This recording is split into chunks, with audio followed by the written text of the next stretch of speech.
Brooklyn Independent Television. This week on In the Zone, we're at Medgar College to talk up men's basketball. Andia Winslow has skills and drills, and Crossfit is it. All that and more on In the Zone.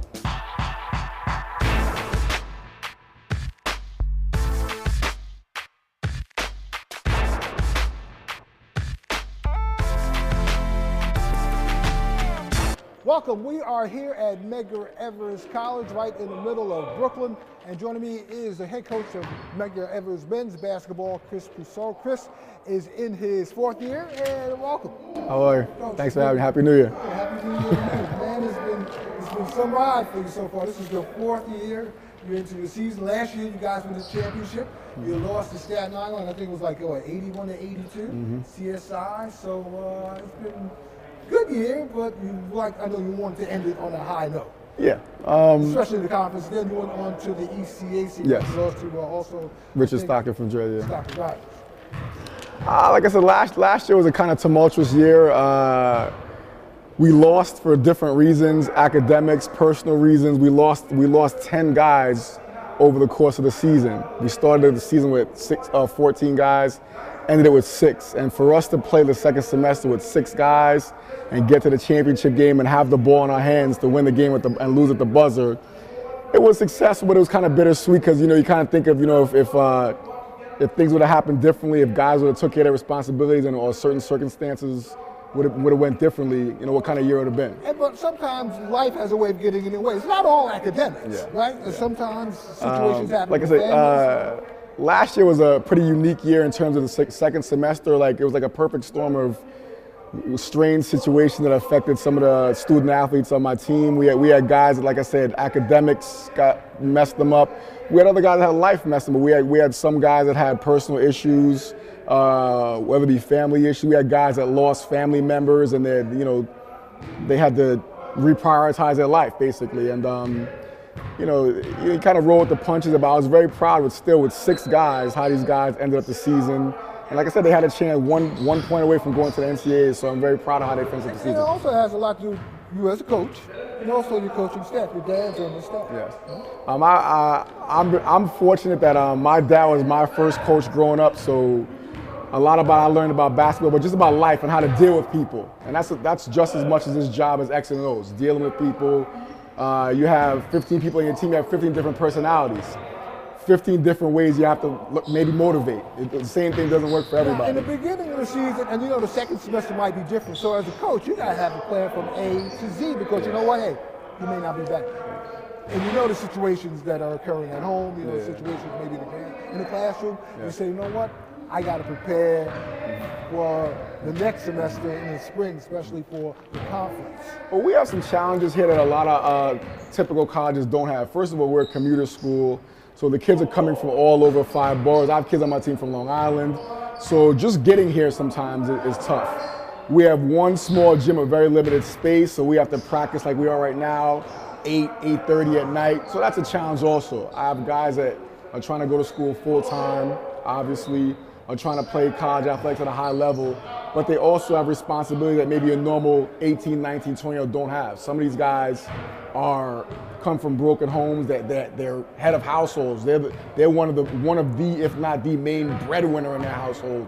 A couple of these guys have kids of their own they're taking care of. So we have a lot of challenges that maybe a typical college doesn't, but I'm very proud of the way these kids handle themselves. And a lot of stuff we teach them, it's a lot more than X and O's. A lot of stuff we teach them here is preparing for the rest of their life. Life skills. Yes. Let's talk basketball for a little bit right now. I'm going to switch over. Your major rival in this borough is Brooklyn College. Yes. Look forward to playing them for the conference. Well, we played them a couple weeks ago. Tough game here. They beat us. They played well. We could have played better, but give them credit. They played a little bit better than us. But the league is, so far in the first semester, we've only had a few league games, but the league this year seems to be pretty balanced. And January is what we kind of consider like moving month. We kind of see the cream starts kind of separating in January.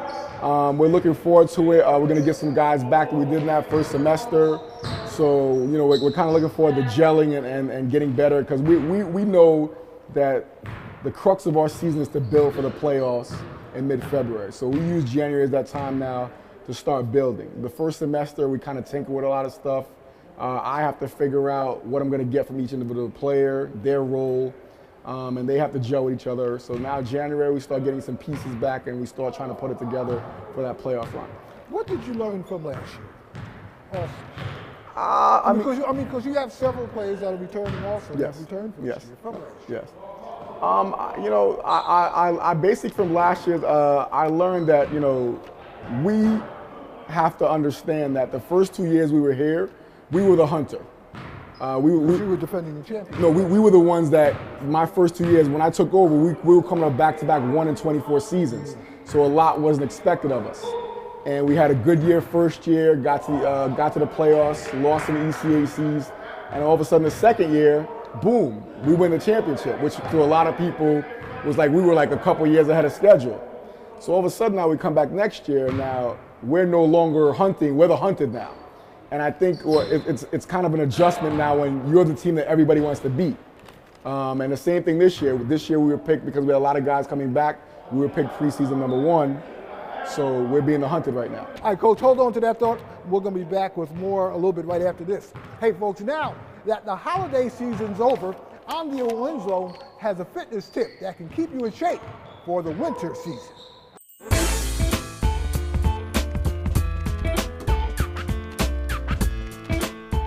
Hi, Andia Winslow here, coming to you from the Chelsea Piers Performance Lab in New York City.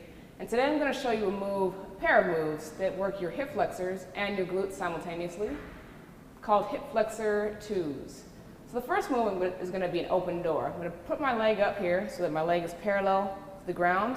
I'm going to have 90-90 angle here in my legs. If you take a look this direction, 90 degrees from the top of my foot down to my shin, 90 degrees here.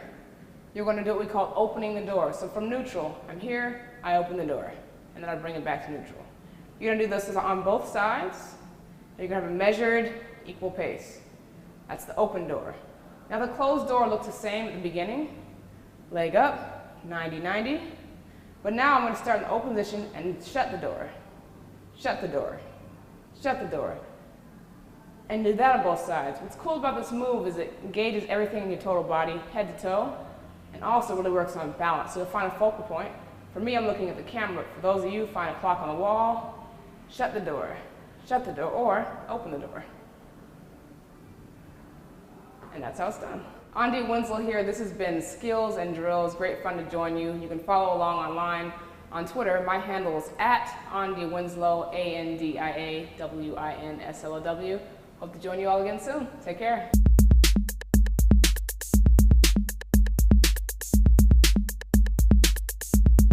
In case you're just joining me, we are here at Medgar Evers College here in Brooklyn, and joining me is the head of the men's basketball team here, is Chris Pursoo. Chris, we were talking in the last segment about being the hunted, and now you are the hunted, right? Yeah. Before no run really, you got here. No one said, yeah, we're playing Medgar Evers, so you know what? What are we going to get? I'm going to drop 50. I'm going to drop 20, right? Well, we were fortunate to have success early, win the championship our second year here. Last year, we felt we had a good chance to repeat, and like I said, circumstances kind of derailed us, and we still had a chance. We lost by one at the buzzer. We had a couple key players coming back this year, so we were picked preseason #1 by the other coaches, which is an honor. It's always an honor for your peers to recognize the work that these kids and myself do you do. have to live up to that? Well, I think in all honesty, the first semester we're struggling with that. I think the guys are kind of feeling like, I don't want to say that pressure, but the expectations. The spotlight's on, and the other teams are coming at us with a little bit more intensity. And we have to make that adjustment. I don't think we've done a great job of making that adjustment yet. Now, where are you lacking? It seemed like I was at a couple of games, and it seemed like in the guard position. Yeah, well, that's where we lost some of our guards, like I said, for those different reasons. We're going to be getting a couple guys back that we expect to help us in the next couple of weeks. But it's not one particular thing. It's just our overall level needs to just pick up. Who's back also from last year? Well, we have our key players back: Winston Douglas, Javon Deere, Coyote Prime, Valen Williams. These are the 4 core guys of our run last year that are back. So we've been leaning on them heavily. But around them right now, unfortunately, we have a lot of freshmen and first-year players, and there's certain things you can't really. They have to find out for themselves. It's hard to. You can tell them what to expect, but they have to go through it. And like typical freshmen, they've been up and down, good moments, not so good moments. But we like them, and we know their time is coming. Just a matter of getting that experience. College of Staten Island. Hey, well, you know what? College of Staten Island. Staten Island is not a borough that's known for basketball, at least in previous years. Now they're doing quite well. Just like us, the last couple of years, they brought in some really good players. Coach Petosa and his staff does a real good job. Anytime you play them, they're disciplined, they execute, and you're gonna have to fight for 40 minutes, and it's gonna be an intense game. A team that executes very well, and they're well coached and well disciplined. You also played York in the quarterfinals last year? Yes. York always has tremendous athletes. Coach St. John does a great job over there, and the league every night in the league. The great thing about this league is, on any given night, if you're not ready to play, anybody can beat you. There's not one team that's totally dominant, and we're finding that out right now. Any of the players in this division can play at the next level. Well, we've been fortunate right now. Winston Douglas and Javon Dare have been here. They're seniors now. They've had pretty good careers. Javon Dare just became the all-time leading scorer in Medgar's history. Winston Douglas, out of 29 games last year, he had a double-double in 28. He was named the NABC Division III All-American. And those guys have been getting some inquiries from overseas scouts, so we're real excited about it. So that says a lot to the program, a lot to the coaching here, right? Well, like I said, give yourself some credit too, Coach. I'm fortunate. I have a great staff, and I've been fortunate to. My father is my assistant coach. My best friend I played high school with, Coach Fields. My brother's a strength and conditioning coach here, and Coach Ferguson, who's a legend in his own right, coaching in Brooklyn here. So, if one thing I can take credit for, I've been smart enough to surround myself with good people. So, I've been lucky in that sense. How has the support changed as far as from the school, the student body, the administrative staff here? Well, of course, anytime you start having success, you see the enthusiasm rise. We've gotten a new athletic director who's doing a great job and trying to make some things happen for us behind the scenes. And all good programs on the court. It's a lot of stuff that has to happen from the administration all the way down to the student athletes to have a successful program. Offensive, what type of offense do you run right now? Well, we're a spread offense. I like to spread the floor and give my kids room to be creative within the parameters of our system. But these kids like to get up and down the floor. My thing is, if you play D, I'll give you freedom on offense. But our big thing is our defensive pressure, and offensively, we just like to spread the floor, give each other room to work, and then just be aggressive. So, February, man. Well, that's basically the time of the year we want to be playing our best. We realize that CUNY's a one-bid league, meaning it's probably a team that wins the playoffs is going to go to the championship. So it doesn't matter if when the playoffs come we have 20 wins or 10 wins. We understand it's who's been playing their best in February come playoff time. And luckily, the last 2 years, we've been peaking at the right time in terms of the playoffs. Coach, it's always a pleasure. Thank you for having me again. Well, during these winter months and throughout the year, for some, traditional exercise is not for everyone. But for those who like to think outside the box, CrossFit is it.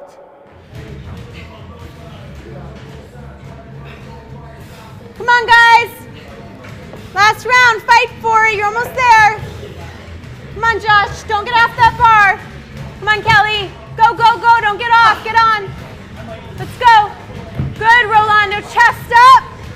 Awesome squats. Awesome squats. Stay with it. CrossFit training is a little difficult to explain, but there are kind of three main parts to it.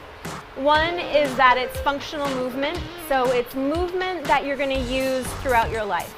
So we squat, we press, and we would kind of compare that to having to sit down on a toilet, having to put your luggage in the overhead compartment, or a deadlift to like picking up something off the ground. So movements that you're going to use kind of throughout your life. Those are just some of them, but there are a lot of them.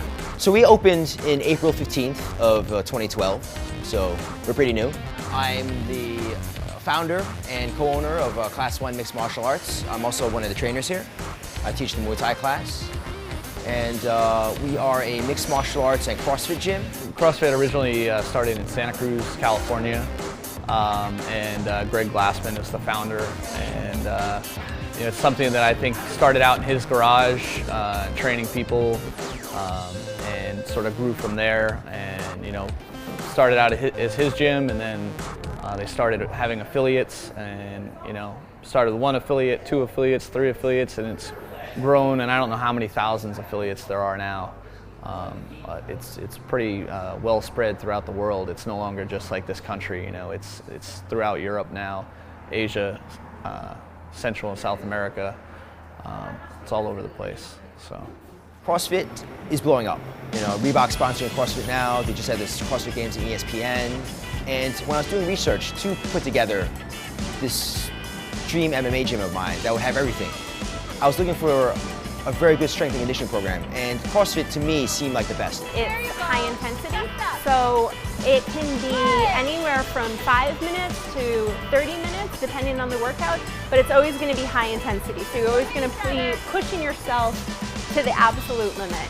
It's never like, it would be the difference between a sprint and a marathon. Marathon is, you're going to have endurance, you're going to have to kind of pace yourself, whereas a sprint you're kind of going all out. So it's more of the going all out kind of feeling. And then the other part of it is that CrossFit's constantly varied. So what that means is a few different things.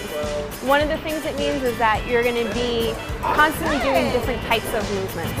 So we do everything from gymnastics type movements to running, to rowing, to weightlifting, both powerlifting and Olympic lifting, to climbing ropes, to doing calisthenics type stuff like pull-ups and push-ups, and any kind of thing that you can do, we're going to do. So that's what part of what constantly varied is. And then the other part is that it's going to vary in weight. So the weights could be heavy, they could be light, and they're going to vary in reps. So you could be doing a few reps, you could be doing a lot of reps. And it's going to be vary on time domain. So you could be doing a workout for 5 minutes, or you can be doing a workout for 50 minutes. So constantly doing those different kinds of things to keep the body moving in as many different ways as possible and using as many different muscles as possible. So the difference between a regular workout that you might get at a regular typical gym and what you'll find here at our box or at any other CrossFit box would be the intensity level, the competition, and I think the coaching and the instruction. Those would be the main things. So a lot of that goes together to increase the intensity. Like when you're working out next to somebody and they're sweating and sort of suffering through the same workout they are, you'll encourage each other on, and you'll also sort of look over and think, oh, I got to keep up with that guy, or oh, I can't let that guy beat me, or vice versa. You're ready now. Nice, come on, Jose. 12, straight through. One of the reasons I got into cross training is because one of my coworkers, he likes challenges, and he had seen this when he was driving around, and he told me about it, and so he brought me over, and here I am. That's one of the reasons, just as a challenge. I had no idea what it was about until we got here. One of the first things I thought when I saw this was like, wow, this is totally different. It wasn't your regular type of gym where you go in, you have the area portioned out between heavy lifting for the buff heads and the yoga, the bike machines. This is totally different. Seems like everybody's in each other's way, but it's organized chaos. And so far I'm enjoying it. I have done other workouts, and comparing this one to other workouts, over there you actually, you don't have the hands-on like you do here.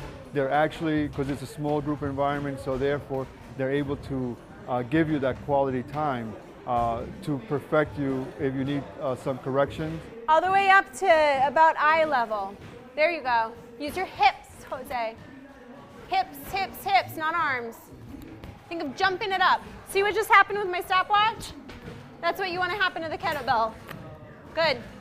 And also to encourage you at the same time. It's not a group in which a person has a microphone and they're just, you're just hearing them grunt, and you hear the music and you're just following what everybody else is doing, but meanwhile you don't know whether you're doing the workout correctly or not, and if you're injuring yourself. But here they seem to give you that extra care.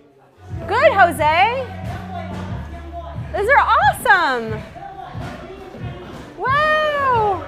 So in order to lift heavy weight in order to CrossFit. We often hear women who are just starting say they're afraid to get bulky, is usually what people say. They're afraid of bulk up, they don't want to gain too much muscle, they want to keep lean.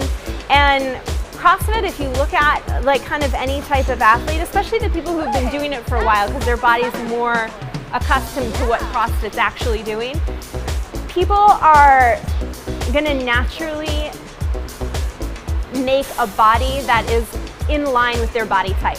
So women aren't going to get to be a bodybuilder. You have to work really hard to be a bodybuilder. You know, you're working specifically for something like that. You're working to be big. In CrossFit, you're not doing that because you're changing things around so much and you're doing conditioning and you're doing strength. You're not going to,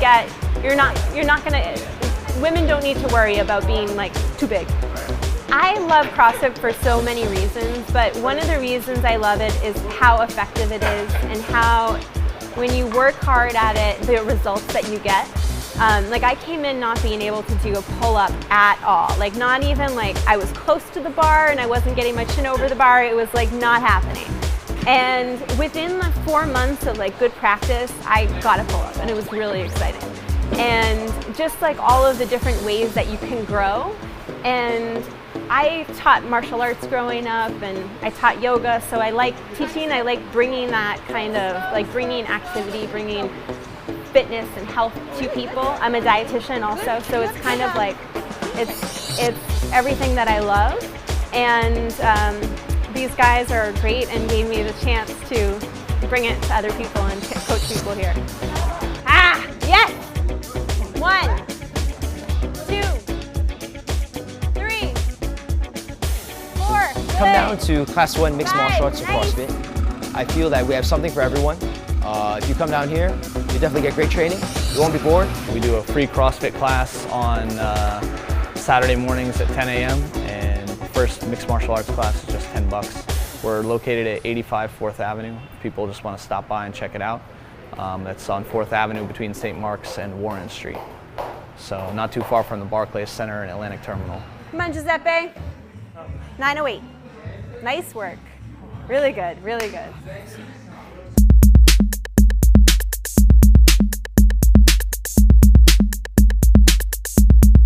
And we are back here at Medgar Evers College. Joining me are a couple of key players, and I want these gentlemen to introduce themselves. Your name? Winston Douglas, senior forward. Javon Deere, senior guard. You know, let's go over last year. How would you talk about last season? Especially the devastating loss to Staten Island.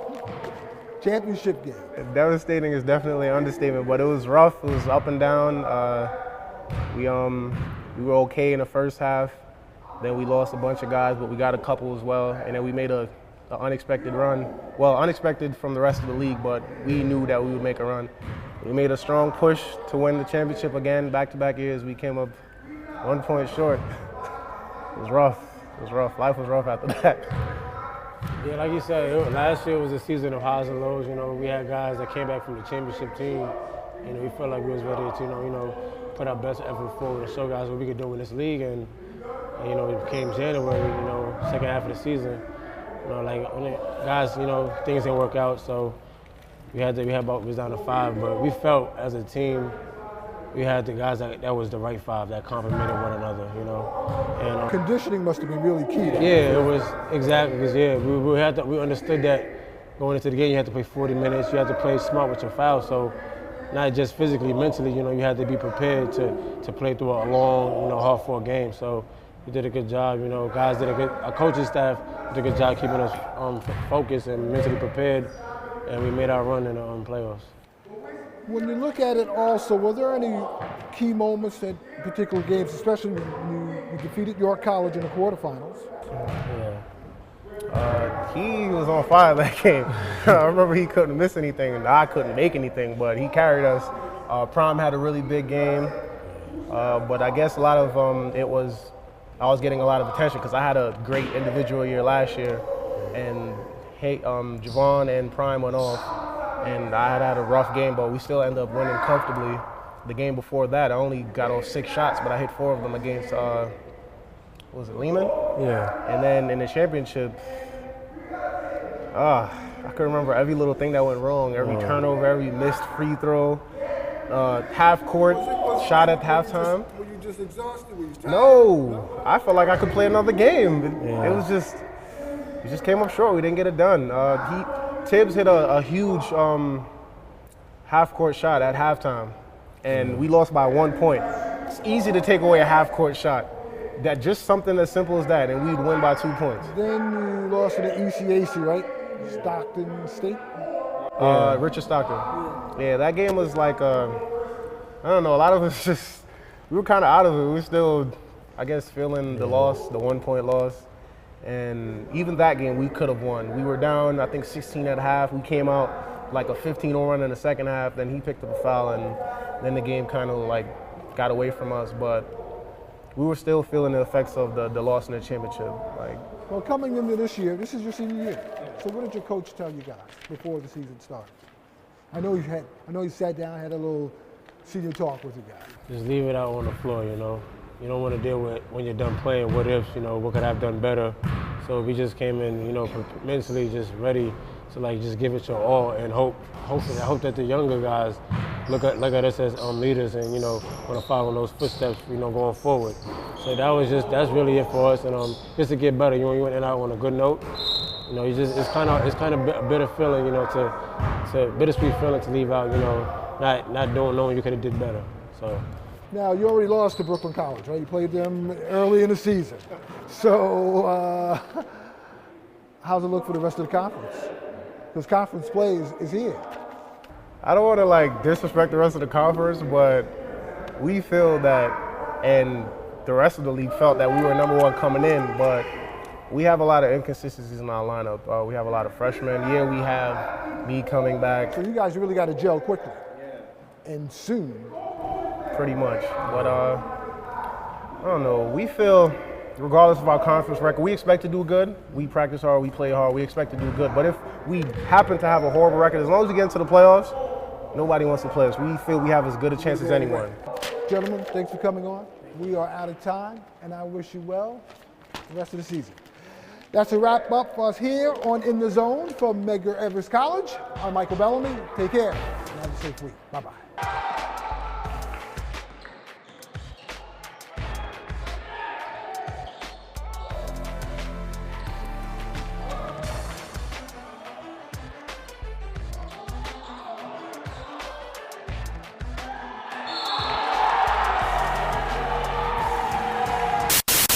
Watch this and other Brooklyn Independent Television episodes online at bricartsmedia.org/BIT.